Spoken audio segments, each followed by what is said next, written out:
नमस्कार दोस्तों, target with PS Parihar channel में आपका स्वागत है। सुबह की इस वीडियो में ऐसी सूचनाएं होती हैं जो विभिन्न समाचार पत्रों पर छाई हुई होती हैं और विद्यार्थियों के लिए आवश्यक होती हैं। तो आइए शुरू करते हैं और देख लेते हैं कि आज के समाचार पत्रों में विद्यार्थी जीवन से संबंधित कौन कौन सी सूचनाएं हैं। तो वीडियो को जल्दी से लाइक कर दें, शेयर कर दें और जिन छात्रों ने चैनल को अभी भी सब्सक्राइब न किया हो तो जल्दी से सब्सक्राइब कर लें ताकि आप लोगों को इसी प्रकार की ऑथेंटिक अपडेट से सबसे पहले मिलती रहें।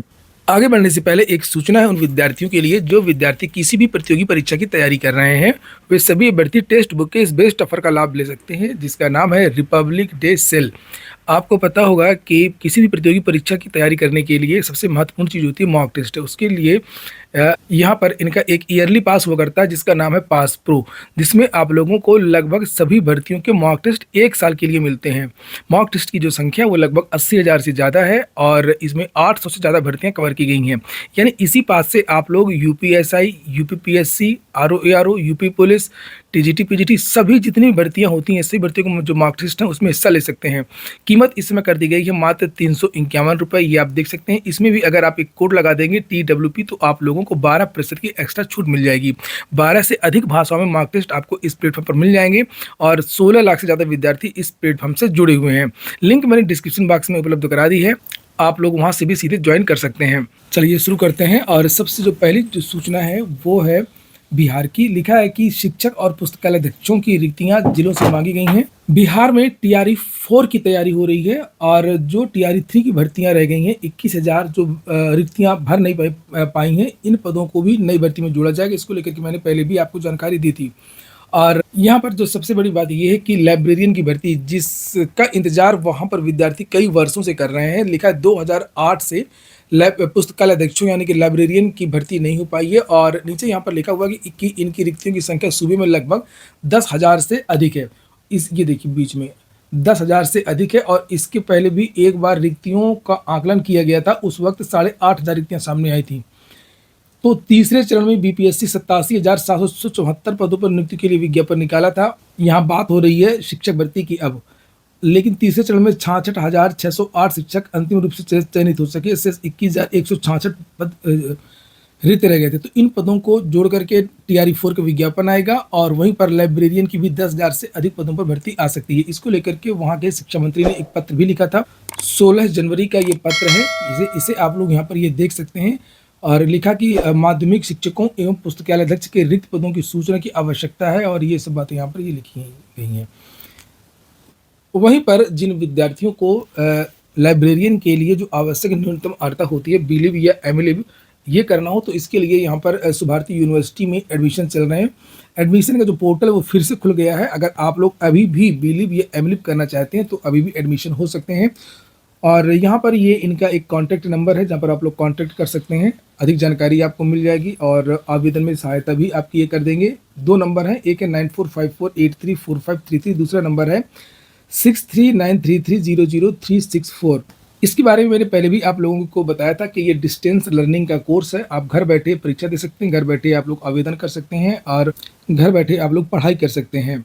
BLib के साथ साथ में यहाँ पर और भी कोर्स ऑनलाइन मोड पर चल रहे हैं, जैसे BA, MA, BBA, MBA, BCom, MCom, ये सारे जो कोर्स है ये डिस्टेंस लर्निंग से कर सकते हैं।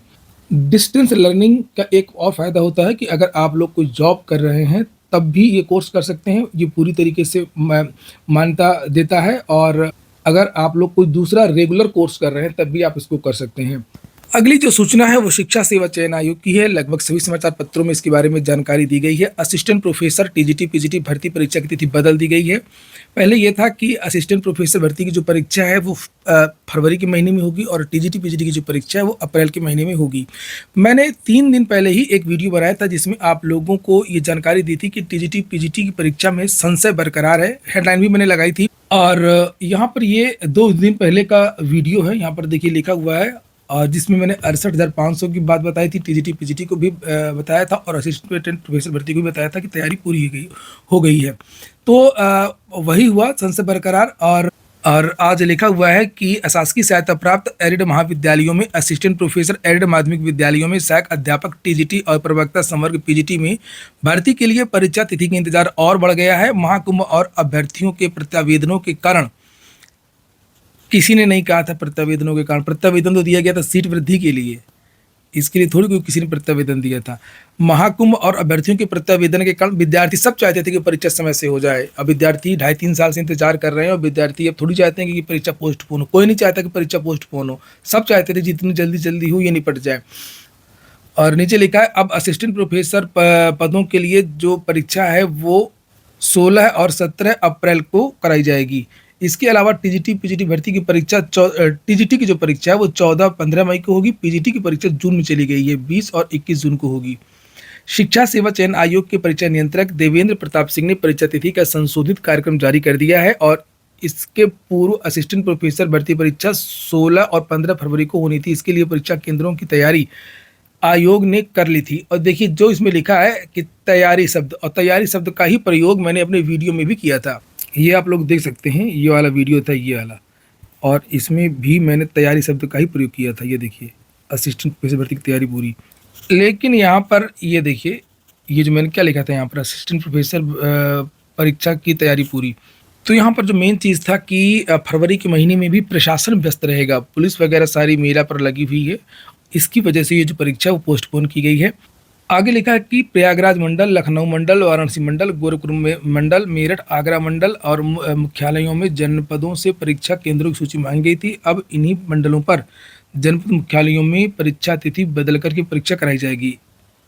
इसके अलावा टीजीटी पीजीटी 4 और 5 अप्रैल और पीजीटी परीक्षा लिखा और पीजीटी परीक्षा 11 और 12 अप्रैल को आयोजित किए जाने के लिए परीक्षा नियंत्रक ने सभी जनपदों से परीक्षा केंद्रों की सूची मांगी थी। अब इसकी नई तिथि घोषित कर दी गई है। असिस्टेंट प्रोफेसर के 1017 पदों के लिए 90,159 अभ्यर्थियों ने आवेदन किया है।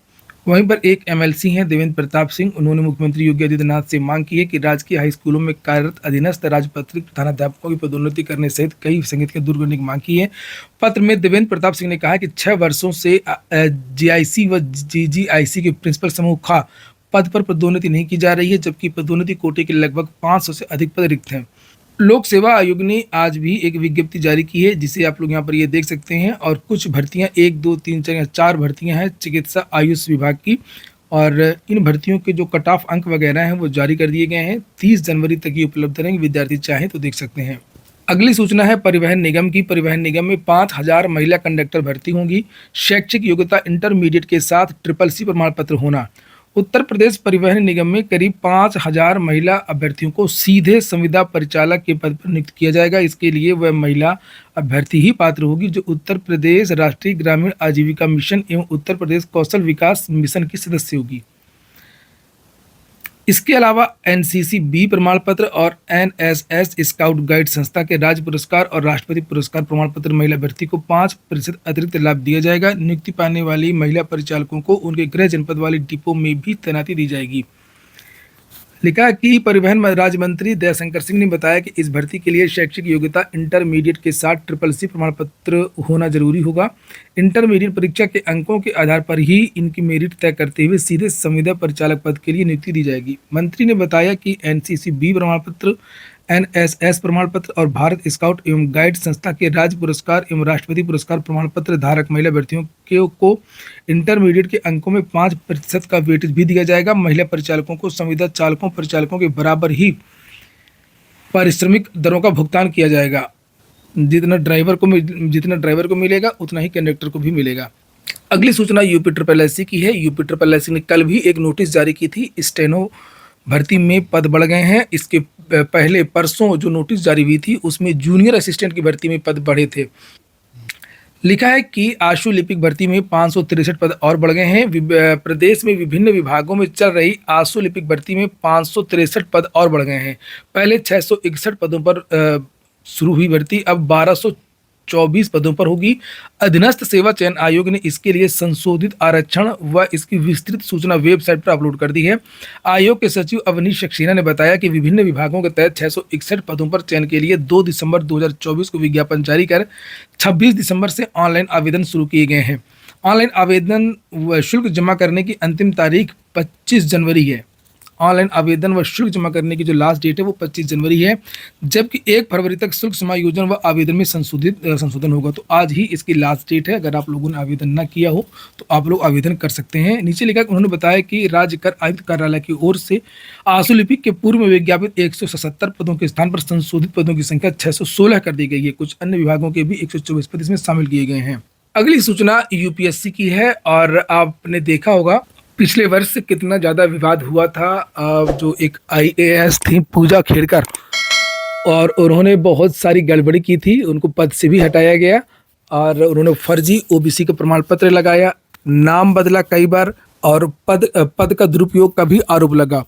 और यूपीएससी की बहुत ज़्यादा किरकिरी हुई थी। बहुत सारे लोगों का जो रिकॉर्ड है वो सोशल मीडिया में वायरल होने लगा कि बहुत सारे जो लोग हैं फर्जी दिव्यांगता का प्रमाण पत्र लगा करके आईएएस आईपीएस बन गए हैं और इसमें काम भी कर रहे हैं। उनके खिलाफ कोई कार्रवाई नहीं की गई है।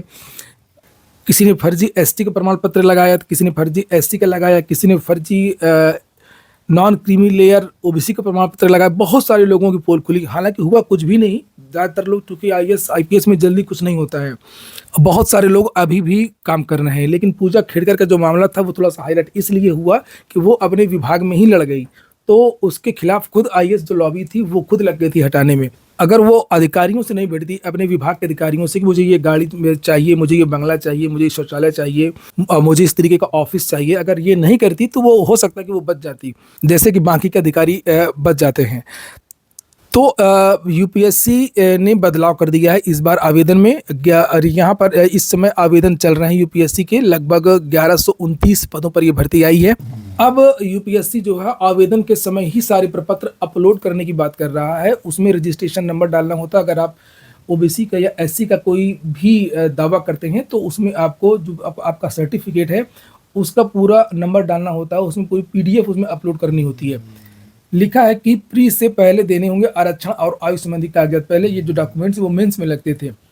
लिखा केंद्र सरकार ने सिविल सेवा प्रारंभिक परीक्षा 2025 के लिए आवेदन की प्रक्रिया में बदलाव किया है। अब उम्मीदवारों को आवेदन करते समय ही आयु व आरक्षण संबंधी दावों के समर्थन में दस्तावेज। अच्छा, आप लोगों ने लाइक नहीं किया होगा, बिना कहे सो रहे होंगे या खो गए होंगे वीडियो में, अच्छी सूचनाएं हैं, आप लोग लाइक कर दिया करें। और जो भी छात्र हैं उत्तर प्रदेश के प्रतियोगी परीक्षाओं की तैयारी कर रहे हैं वो सभी छात्र चैनल को सब्सक्राइब जरूर कर लें, क्योंकि इस चैनल से आप लोगों को कुछ ना कुछ जरूर फायदा होगा, ये मेरा दावा है। नीचे लिखा है कि पहले यह दस्तावेज प्रारंभिक परीक्षा पास करने के बाद जमा करने होते थे। संघ लोक सेवा आयोग ने पूर्व आईएएस प्रोबेशन पूजा खेड़कर से जुड़े विवाद के बाद यह कदम उठाया है। खेड़कर पर सरकारी सेवा में चयन सुनिश्चित करने के लिए धोखाधड़ी, गलत तरीके से ओबीसी और दिव्यांग कोटा का लाभ लेने के आरोप लगे थे। यूपीएससी की ओर से 22 जनवरी को जारी नियम के तहत जन्मतिथि का प्रमाण पत्र, आरक्षण श्रेणी, शैक्षिक योग्यता, सेवा वरीयता के संबंध में दस्तावेज ऑनलाइन आवेदन पत्र के साथ में ही जमा करने होंगे। आज के वीडियो में इतना ही। पूरा वीडियो सुनने के लिए बहुत बहुत धन्यवाद।